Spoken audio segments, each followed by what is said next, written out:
এই দুর্ঘটনা দৌলতদিয়ার ৩ নম্বর ঘাটে ঘটে বুধবার ২৫শে মার্চ ২০২৬-এ সন্ধ্যার দিকে প্রায় ৫টা ১০ থেকে ১৫ মিনিটে এই ঘটনাটি ঘটে।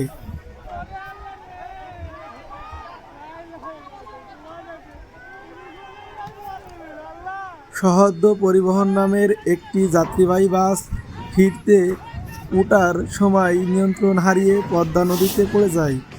একটি ছোট ফেরি পন্টুকে আঘাত করায় এই দুর্ঘটনা ঘটেছে বলে পুলিশ ও স্থানীয়রা জানিয়েছেন। হতাহতের সংখ্যা ২ জন মৃত্যুবরণ করেছেন।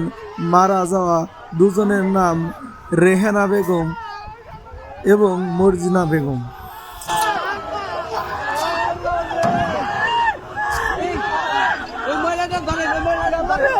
মানুষজন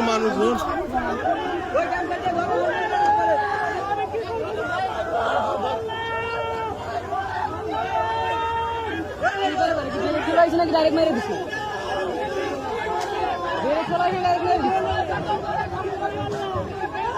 আরে সাঁতার টাকা নেই।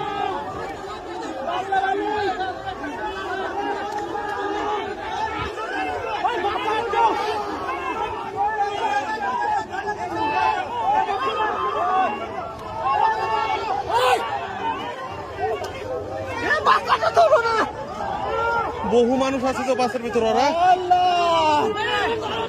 আর তো মানুষ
নৌকা চোহরা এদিকে আসেন